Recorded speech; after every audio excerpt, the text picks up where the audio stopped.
크루즈 선박에 캐나다 항구 도착을 금지하는 코로나 건강안전정책이 19개월 만에 종료되었습니다. 연방정부는 2022년 2월에 금지를 종료한다는 이전 계획 대신 11월 1일 제한을 철회했습니다. 그러나 금지령의 종료는 일반적으로 가을 중순에 끝나고 봄 중반에 재개되는 캐나다의 유람선 시즌이 끝날 때입니다. 또한 연방정부는 크루즈 선박에 대한 여행주의보를 유지했으며 캐나다인은 여전히 추후 공지가 있을 때까지 모든 유람선 여행을 삼가할 것을 촉구했습니다. 이것은 코로나 전염병이 앞으로 몇 달 동안 바뀔 수 있을 수 있기 때문입니다. 주정부에 따르면 2022년 시즌 동안 밴쿠버와 빅토리아 항구를 합친 600개의 기항 또는 선박 기항이 이미 예정되어 있으며 각 항구에서 100만 명 이상의 승객이 예상됩니다.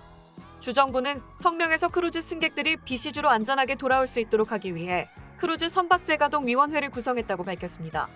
2019년 빅토리아는 총 257회의 유람선 기항에서 70만 9천 명의 승객과 29만 5천 명의 승무원이 거쳐갔습니다.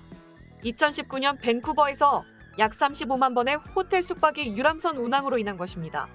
80만 명 이상의 승객을 태운 약 120척의 선박이 매년 캐나다 플레이스를 방문합니다. 특히 밴쿠버의 유람선 산업은 비시주의 관광 활동과 호텔 숙박의 상당 부분을 차지합니다.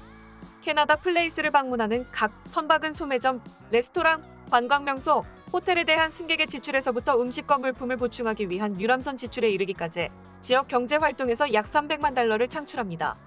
크루즈 산업에 의해 촉발된 즉 간접적 활동은 약 7,000개의 일자리와 22억 달러의 총경제 효과를 지원합니다. 다른 상당한 규모의 캐나다 유람선 항구로는 퀘벡시티의 2019년 150회의 선박 호출에 23만 7천 명의 승객, 몬트리올의 2019년에 76개의 선박 호출에 11만 3천 명의 승객 및 헬리팩스의 179개의 호출에 32만 4천 명의 승객이 있습니다. 캐나다의 유람선 산업은 알래스카 유람선 일정에서 밴쿠버의 주요 관광 산업에서 큰 부분을 차지하고 있습니다. 다음 뉴스입니다. BC주는 어제 2일 생물 다양성 손실을 방지하기 위한 임시 조치로 사우스 밴쿠버 아일랜드 페어리 크릭 지역의 노숙림 벌목 2년 연기 절차에 대해 발표하고 온 주민들의 참여를 요청했습니다. 주 정부는 이를 지원하기 위해 광고 및 판매를 즉시 중단할 것이며 올드 그로우스 스트레지 리뷰에서 제공한 원칙에 기반하여 새로운 산림 관리를 해나갈 것이라고 말했습니다. 숲을 지키려는 비폭력 시위대들은 이번 주 정부의 발표에 대해 벌목의 즉각적인 연기, 중요 지역의 법적 보호, 과학자들이 확인한 760만 헥타르의 보존을 위한 상세하고 시기적절한 실행 계획을 제시해 주길 요구하고 있습니다. 노숙림을 벌목하려는 기업체로부터 숲을 지키려는 이 시위는 페어리 크릭을 중심으로 작년 8월부터 1년 넘게 이어져 왔습니다. 이 지역엔 멸종 위기종인 북미부엉이, 안락새우리 등이 서식하는 것으로 알려져 있습니다. 캐나다는 지속 가능한 친환경 관리로 인증받은 산림을 전 세계에서 가장 많이 보유하고 있습니다. 그러나 그 이면에는 비판과 우려도 심각합니다. 작년 밴쿠버에서 열린 노숙림 보호를 주장하는 시위는 대규모 벌채를 목격하고 그로 인한 피해를 직접 겪은 주민들의 주도하에 시작되었습니다. 직접적인 계기는 2018년 BC 지역의 대규모 홍수였습니다. 홍수로 인해 삶의 터전을 잃은 주민들은 침수 피해를 입은 이유가 산림의 면적이 줄어들면서 나무의 강수량 조절 능력이 사라진 것과 연관성이 있다는 것을 발견했습니다. 1993년 주 정부는 벌목 허가 철회를 요청하는 시위대의 손을 들어준 적이 있었습니다. 그러나 그 뒤로 다른 지역에서는 벌목이 계속 허용돼 현재 노숙림은 19%만 남았습니다. 개발이 제한된 구역은 6%에 불과합니다.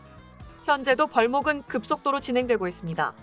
초당 3제곱미터, 시간당 축구장 2개 넓이의 노숙림이 벌목되고 있습니다. 다음 뉴스입니다. 메트로 밴쿠버에서 살다 보면 저녁 시간 길을 가다 이 동물과 마주했던 기억이 한 번쯤은 있을 것입니다. 한국에서는 보기 어렵지만 밴쿠버에서는 꽤나 빈번하게 나타나는 야생동물, 라쿤입니다. 까만 안대를 쓴 것 같은 너무나 사랑스러운 외모를 가진 라쿤이지만 주택을 소유한 사람들에게는 그리 반가운 손님이 아닐 것 같습니다. BC주의 RTA에 의하면 집주인들은 법에 따라 주거지역의 건강, 안전 및 표준을 준수하는 상태로 부동산을 제공하고 유지해야 할 책임이 있습니다. 즉, 해충 및 유해 동물 문제가 발생했을 때 법적인 문제가 생길 수 있으므로 이에 대한 예방 혹은 대처가 필요한 것입니다. 임대인의 경우에도 주택의 청결한 위생 상태를 유지해야 할 의무가 있습니다. 이러한 상황에 라쿤은 집주인에게도 세입자에게도 대표적인 골칫거리 중 하나로 꼽히고 있습니다. RTA에 의하면 집주인과 세입자 사이에 일어난 분쟁 중 상당수가 라쿤과 관련이 있는 것으로 나타났다고 합니다. 라쿤은 야행성 동물로 밤을 틈타 몰래 집을 넘어 들어가 음식을 갈취하거나 바깥에 쓰레기통을 넘어뜨리는 등 주택에 사는 사람들 입장에서는 경계해야 할 장난꾸러기입니다. 가령 2012년 여름 BC주의 한 세입자는 해당 집에 터를 잡은 라쿤 가족으로 인해 오랜 기간 고통받아야 했습니다. 처음 라쿤 가족은 발코니에서 살며 가구 등을 손상시켰고 1년 뒤엔 천장에서 밤마다 신나게 뛰어다니며 극심한 소음을 일으켰다고 합니다. 집주인은 세입자에게 맞춤 귀마개를 구입해주고 선풍기를 돌렸지만 해결책이 되진 못했습니다. 이외에도 라쿤이 발코니나 침실 천장 쪽으로 오줌을 누는 것으로 보였고 극심한 스트레스에 시달리던 세입자는 라쿤이 남긴 증거들을 수집해 RTV에 제출했습니다. 이에 집주인은 세입자에게 총 1,850달러를 보상해주라는 명령이 내려진 사례가 있었습니다. 볼 땐 참 귀여운데 정말 보기만 해야 할 동물인 것 같네요. 다음 뉴스입니다. GTA에서 집을 구매하는 것이 토론토 다운타운에서 집을 구매하는 것보다 더 어려운 것으로 보입니다. 건축산업 및 토지개발협회와 알투스그룹은 9월에 GTA의 새로운 주택 판매량과 가격에 대한 새로운 보고서를 발표했습니다. GTA 주택시장은 지난 9월에 3,500채가 넘게 팔려나갔으며 이는 이 지역의 10년 평균보다 16% 높은 수치입니다. GTA에서 1,000채가 넘는 새로운 단독주택이 팔렸고 9월에는 2,500채 미만의 콘도, 스택 타운하우스, 로프트가 판매되었습니다. 이 보고서는 2000년에 부동산 마켓 동향을 추적하기 시작한 이후 이번 달에 세 번째로 높은 콘도 매매 건수라고 밝혔습니다. 알투스 그룹의 분석팀에 따르면 부동산 시장의 새로운 단독주택의 물량이 거의 없으며 가격이 새로운 기록을 경신하고 있다고 밝혔습니다.